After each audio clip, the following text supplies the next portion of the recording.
आपण आलोय अशा हिंदू धर्माच्या मंदिरामध्ये, जे की बजरंगबलीचं मंदिर आहे. आणि असं म्हणतात की हे मंदिर इथे अचानक प्रकट झालंय.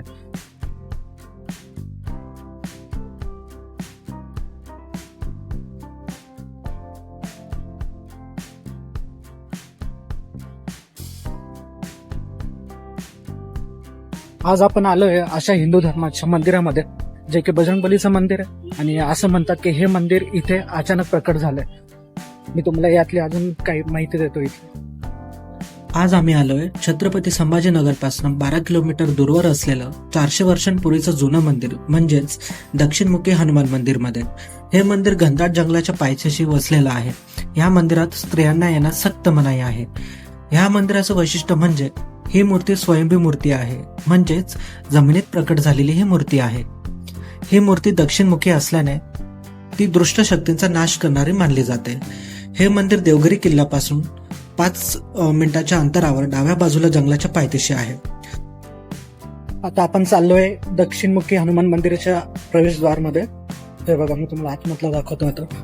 हे इथे हनुमानाचं मूर्ती आहे. इथे सुद्धा असं म्हटलं जातं की इथे तुम्ही जेव्हा येता तेव्हा तुम्ही इथे पूर्ण श्रद्धेने या. जर तुम्ही कपटी मनाने येत असाल, काही वाईट विचाराने येत असाल, काही गोष्टी मागण्यासाठी येत असाल, तर इथे तसं काही पूर्ण होणार नाही. कारण हे एक जागृत हनुमान मंदिर म्हटलं जातं आणि हे एक जागतिक अचानक प्रकट झालेलं हे मंदिर आहे. हे कोणी इथे स्थापना याची काही वगैरे केली नाही किंवा बांधकामाचं कोणी केलेलं नाही. आधी मंदिर मूर्ती असं म्हणतात की बजरंगबलीची मूर्ती इथे जमिनीच्या आत आधी एका व्यक्तीला सापडली होती, ती पण अचानक. त्याच्यानंतर यांनी इथे दक्षिणमुखी हनुमान मंदिर म्हणून याची स्थापना केली. मग अजून बरेचसे काही देव वगैरे आहेत बाहेर, जेथे त्यांनी मंदिराची इथून स्थापना केली, ते पण आम्ही तुम्हाला दाखवतो. तर व्हिडिओ स्किप न करता. पौराणिक कथेनुसार रावणाने दक्षिण दिशेला स्वतःचे राज्य स्थापन केलं होतं. तेव्हा हनुमानाने दक्षिणमुखी होऊन रावणाच्या अहंकाराचा आणि त्याच्या दुष्ट शक्तींचा पराभव केला होता. म्हणून ही मूर्ती दक्षिणमुखी असं मानलं जातं आणि हे पावणारं जागृत स्थान आहे. तुम्ही संभाजीनगरला आलात तर ह्या मंदिराला यायला विसरू नका. ह्या मंदिराच्या थोडंसं बाहेर आल्यानंतर तुम्हाला बुध, केतू आणि गुरु असे यांचे तुम्हाला मंदिर दिसून येतील. हे बघा, इथं थोडं बाहेर आल्यानंतर हे एक मंदिर आहे, जे की हे बघा, इथे हे बुध आहे, इथे गुरु आहे आणि इथून मध्ये येण्यासाठी, दर्शन घेण्यासाठी जागा.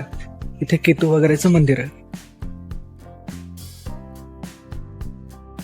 आणि हे एक सगळ्यात पावणारं मंदिर आहे. तुम्ही जर पूर्ण श्रद्धेने इथे येताल तर तुमची इच्छा नक्कीच इथे येऊन पूर्ण होईल.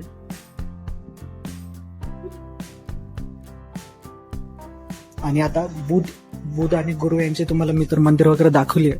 तर एक्झॅक्ट त्याच्याच पाठीमागे आता सूर्य आणि शुक्र यांचे सुद्धा इथे मंदिर आहे.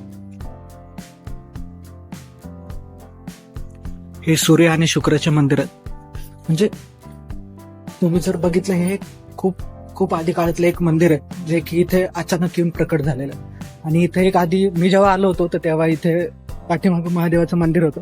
पण आता हे बघा, ते मंदिर तोडून इथं आता एवढं मोठं महादेवाचं मंदिर बांधलं जात आहे. तर तुम्ही जेव्हा पण संभाजीनगरमध्ये येताल त्या मंदिराला नक्कीच भेट द्या. इथे बऱ्याच जणांना हा प्रश्न पडला असेल की हे मंदिर दक्षिणमुखी का आहे. याच्या मागचं कारण असं आहे की हनुमानजी श्रीरामांसाठी लंकेला गेले होते.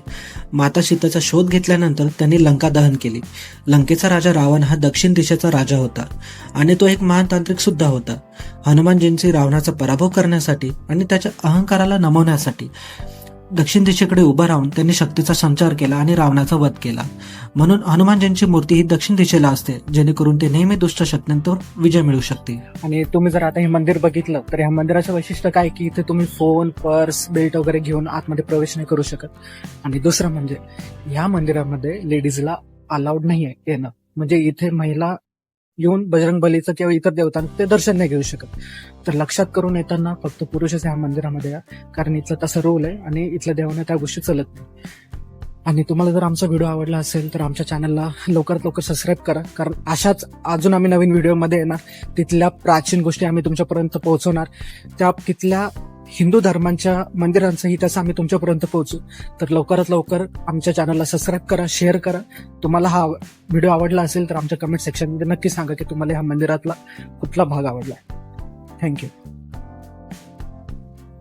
आणि या मंदिरामध्ये तुम्ही आले ना तर इथे तुम्ही दान धर्म पण करू शकता. तुमचं नवस फेडायचं असेल, कुठली पूजा वगैरे करायची असेल तर ह्या ग्रहामध्ये जाऊन इथे तुम्ही ब्राह्मण वगैरे ह्या लोकांना भेटू शकता. ते तुमचं नवस फेडायचं वगैरे जे पण काही पूजा असेल त्याबद्दल ते तिथे कमीत कमी रक्कममध्ये तुमची पूजा वगैरे ते करून देतात. इथे तुम्ही दान धर्म वगैरे सगळं काही करू शकता. प्लस इथे तुम्ही जर आले तर हे बघा, इथं पाणी प्यायचं वगैरे सगळं काही आहे. तुम्हाला निवांत कुठे बसायचं असेल याची सुद्धा इथे सोय केलेली आहे त्यांनी. आधी हे मंदिर छोटं होतं, पण आता ह्या मंदिराला थोडं त्यांनी डेव्हलप केलंय. कारण खूप दुरून लोक इथे येतात मंदिराच्या पाया पडायला, त्यांचं दर्शन घ्यायला, स्वतःची इच्छा देवाकडे व्यक्त करायला, इच्छा पूर्ण करून घ्यायला. पण हे तेव्हाच होईल जेव्हा तुम्ही खऱ्या मनाने इथे येतात. त्याच्यामुळे आपले कर्म चांगले ठेवा, आपले विचार चांगले ठेवा, तरच इथे येण्याचा फायदा. चला, तर आपण हा व्हिडिओ इथेच थांबूया. पुन्हा भेटू नवीन व्हिडिओमध्ये.